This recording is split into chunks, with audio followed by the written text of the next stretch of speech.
you go and you try and arm yourself with knowledge so that you're in a position to disseminate it.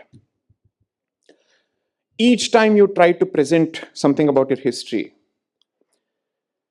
the first thing that is missing is empathy, and the first thing that is present is judgment. I don't care for what others think, and this is the sentiment from the Hindu community. So Anand blames politicians, I am blaming the Hindu community. No other community, when presented with this kind of horrendous genocidal massacres that it has survived, reacts with this kind of judgment towards its own ancestors. They were defeated because they were cowards. They were defeated because they lacked Kshatriya spirit. They were defeated because they were divided. They were defeated because they were casteist. They were defeated because they were patriarchal. You can't find nothing positive about your people. What is the point of history if it doesn't take you closer to your people? What is the point of it? If history is meant to be another weapon or a stick that you use to settle scores on social media, burn it. It has no purpose according to me then. If the point is to settle, let's say, debates on social media or in friend circles or to massage your own bloated egos, what is the point of it? How are you remotely doing justice to all the efforts that Dr. Jain has just pointed out? If people shed their blood, their lives, their women, their children, their men, everybody under the sun to protect the Murti, and hundreds of years later, today we have a debate within the Hindu community whether we should take back all the occupied sites. Why should you read history if this is your reaction after becoming aware of the kind of the trouble that we've gone through to recover one place? So what is this about? So is history your weapon to beat the Congress? Is history your weapon to beat the left? Is history a weapon to beat your friend who's a leftist or a Marxist or a communist? Is history a weapon to go closer to your ancestors? Where is the sense of empathy in trying to understand your own people? That is the curse of Indian historiography today. Our reasons for wanting to set right history are fundamentally wrong. Why do you want it in the first place? The opening video that was going on when we sat here, I'm sorry to say this, I mean no disrespect, I found it very difficult to sit through that video. To reduce the sacrifices and the troubles of your ancestors to mere cliches and stereotypes is not done. And the worst part of our history is that it is not in the past, it is a continuing present. The challenges of the past continue today. Perhaps if you were a geographically isolated, let's say, region, so to speak, you can still afford to look at your past with a sense of, let's say, archival sense, in the sense you can look at it, hua tha. So I need to understand in an academic sense, kya hua tha. Everything that has happened is repeating itself. Kal chakra phir se wahin pe aake khada ho chuka hai.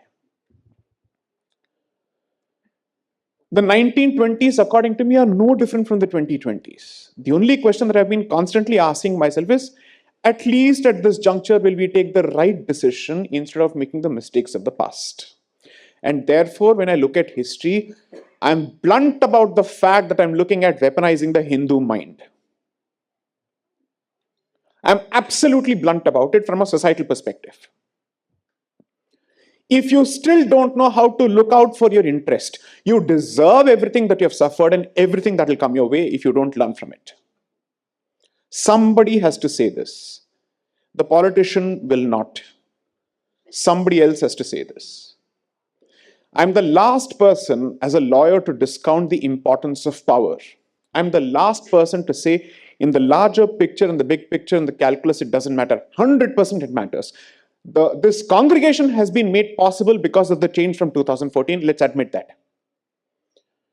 But 2014 was made possible because there was a society yearning. Let's admit that as well.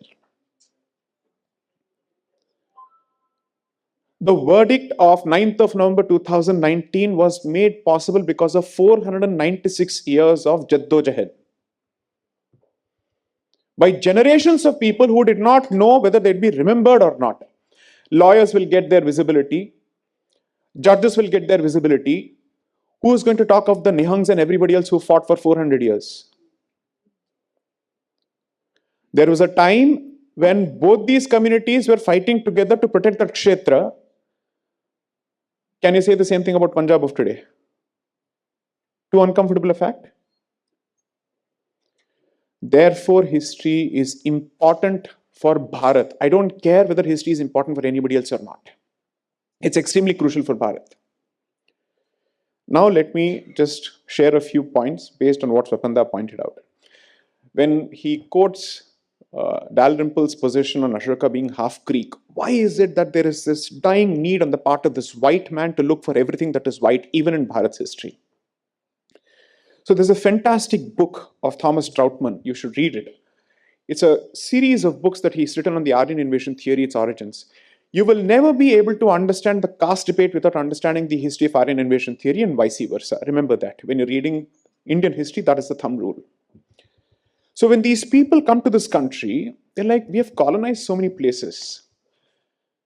It's like the juggernaut of the Australian team finally being defeated in Calcutta. It comes here, and then it's asked, these guys are boggled. This fellow is black. He is an idol worshipper. He's a polytheist. And still he's culturally and spiritually superior to us. That question is repeated over and over again in their personal correspondence because they're hoping to find a fully inferior civilization, which is a defeated civilization. But a defeated civilization is not necessarily an inferior civilization. That is the realization that leads them to the point. If they are superior in some way, then that superiority must be traced back to us. And hence starts the reverse engineering of Indian history by bringing in the Aryan angle that everything that white stands for victory, and therefore at some point some fellow who was white would have come here, inseminated the blood here, and from there these guys must have become victorious. That is this dying need. So around that period they had something called the Tree of Civilization.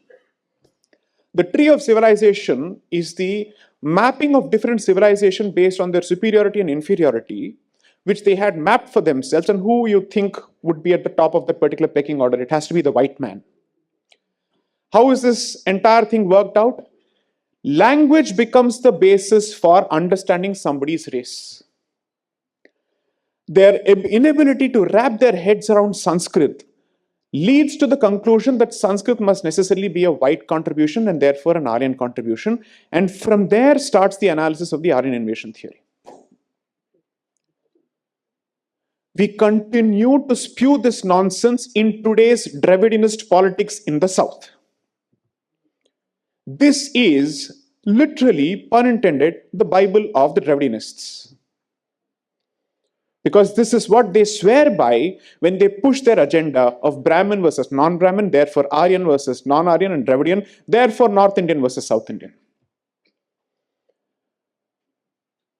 I say this, I've said this before. Separatism of Kashmir at least openly wore the Kalashnikov on its sleeve. Dravidianism uses social justice as a weapon, which is much more dangerous than AK-47, not because I have a problem with the concept of social justice, but anti-Hinduism and anti-Bharatiism is packaged in the fantastic label of social justice warriorship. So my suggestion would be, try to use these platforms as moments of creating more actual, practical, weaponizable scholarship, as opposed to creating